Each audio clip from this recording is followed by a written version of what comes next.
Obviously, a lot of press conferences. But did you go sparring with Mike Perry yesterday? Yeah. How'd that happen? No, I didn't get the gist of what he said. We were at the press conference, and he said, "Till, do you fancy a spar after the press conference?" And I thought he meant a spar, like a sauna and a steam. So I said, "Yeah, sound." And then when we got to the hotel, he was like, "So you ready? Gloves and that?" And I went, "What do you mean?" He went, "No, sparring." And I went, "Oh, you want to spar?" He went, "Yeah." I went, "Fucking hell." So I said, "I'll go and get some gloves and we can go to the workout room." So we just went to the workout room, we just done a bit of shadow boxing, and then we just had a few rounds of like, just a little bit, like a little bit of sparring. It was good, mate. He's a terrific fighter, and one day me and him will meet. So yeah, good sparring. He gave me a few good punches to the face. Yeah, I mean, you guys used to have a bit of a rivalry. You yelled at each other and all that, but it's all friendly now. It's fun. I've got rivalry with everyone. Anyone who steps on my way, I've got rivalry with them. There's a big difference between respect and rivalry. Like, I respect everyone who's a fighter, but yeah, he is out of fighting a nice person. So, I've got time for him if he ever wants to spar in the future, train or whatever. Yeah, but that doesn't mean that when we're gonna fight, I'm gonna be nice or he's gonna be nice. I'm still gonna try and take him out as he'll do to me. Do you know what I mean? So, Darren, now that you've faced off with Woodley for the first time, any new thoughts about that fight? A lot of people were mentioning the size, the height that you got on him. Yeah. And the biceps. I didn't see no fear in his eyes, but I just sensed a little bit of doubt, and I work off a lot of energy, and I just sensed a little bit of doubt that he didn't want to be at that press conference. He didn't want to be there fighting me in particular. That's what I felt. No fear for sure, but just a tiny bit of doubt. So I'm going to work on that, for my advantage, and we'll see where it goes. But yeah, he was game and I was game, and I just looked into the eyes of another man I want to hurt. Do you think that the doubt came from maybe just seeing how big you were? Most probably, yeah.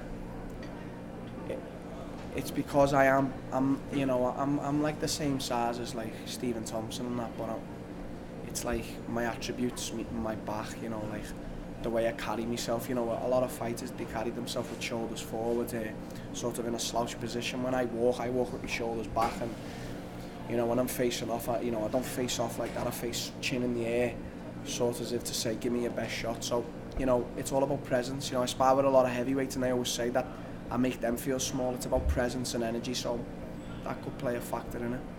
Does any part of you kind of feel for Covington a little bit, because he won the interim title, was kind of his shot, and then I guess kind of didn't work out for him? Listen, you can just start calling me the honest ape. Like, I'm honest, yeah. It's saddening. He does definitely deserve a shot at the title. Apart from him being a cunt, yeah, he ain't that right. I'll always tell the truth, but there's a certain side to things. I don't know the logistics, but I know that he was meant to have been injured, and also he wanted to fight on his terms, his date, his terms. Listen, the champion's ready to come back. You have to do what the champion says. That's how it goes. Woodley's the kingpin of this division. So whatever went on there, politics-wise, I was willing and ready. Whether anyone thinks I deserve a title shot or not, I was the first fucking person to say I didn't deserve a title shot. If the UFC come to me and say, do you want to fight Tyron Woodley, I'm not going to turn it down. So, I beat Woodley, Colby gets his shot at me. Are you doing things different at this point, with the fight a month out, than you were last fight, in terms of managing your weight, in terms of getting down? Yeah, two certain factors, training-wise and weight-wise. I'm training a lot harder. I think this is better for me being such a short camp, because training it just wears on your body. So when I'm starting a 10-12 week camp, I spar 3 or 4 times in a week. It just takes its toll on your body. Right now, there's nothing to really think about. It's just train hard every day. I'm even training Saturdays and Sundays. Like, usually I just rest, but I'm just going to train right up into fight. And I want to get my weight lower, before fight week. I usually go into fight week with a lot of weight to lose. I've always done it, always managed it. But this time I want my weight lower, Everyone knows, it's no secret that I'm not going to be at welterweight forever.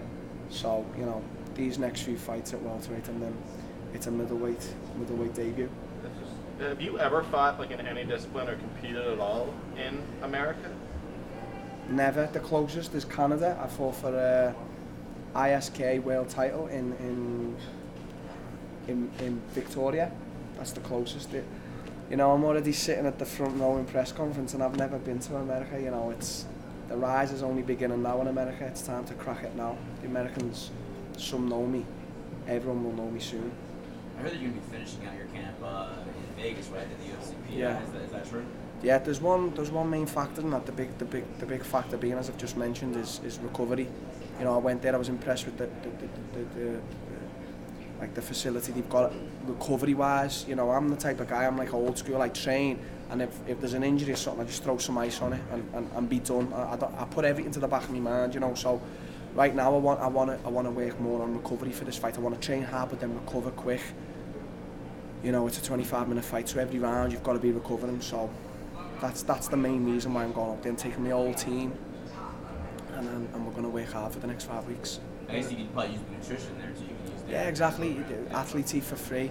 The nutritionist has been messaging me every day. So yeah, all these little advantages, as I say, everything, that 1% there, 1% there, taking it all works in my favour. So every little bit of percentage I can get, I'm going to take right now.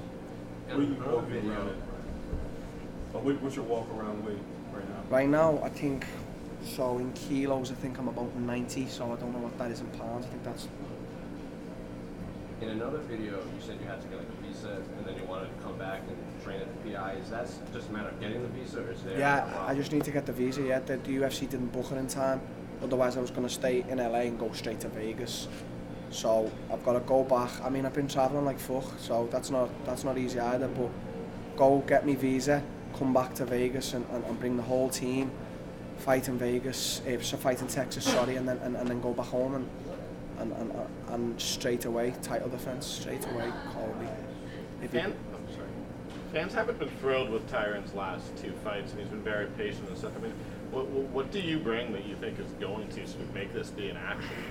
There's certain fights, it's funny because there's certain fights that, you know, my last fight, it wasn't the most exciting fight, but the funny thing is I said I was going in there to knock Stephen Thompson out, and what I did was, I'm 25 years old, he's 35, I went in there and had a technical chess match with him when everyone expected him to just beat this crazy angry fighter coming forward. So I'd done that. The fight before I fought Cowboy, I aggressively beat him, you know, I marched him down. It's sort of going to be the sort of that style with Tyron. I'm going to march him down onto the back of that cage. I'm going to be wary of his, you know, he's got a lot of power in his wrestling. I'm going to be wary of that, but, you know, a phrase I like using lately is, you know, make what's weak stronger, make what's stronger stronger. So, you know, I don't want to worry about what his strengths are. I want him to worry about what my strengths are and work on them even more. So I'm going to march this motherfucker down.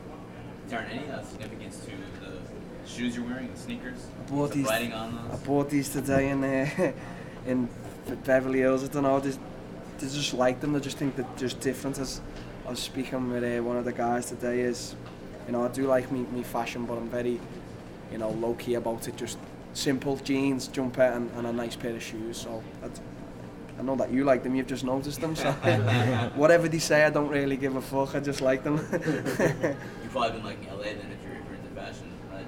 Sorry? You've probably been enjoying Los Angeles. Yeah, it's a lot of shops that you don't get back home. So yeah, I would like to spend a few weeks here and spend some money I haven't got. Hey Darren, because you have a similar style with Stephen Thompson, how do you see the fight with Tyron playing out? Well, it is similar with Stephen, but it's different because it's power now. It's power. Stephen carries that, but only in, you know, spinning kicks and shit. Stephen hasn't got power in his hands, you know.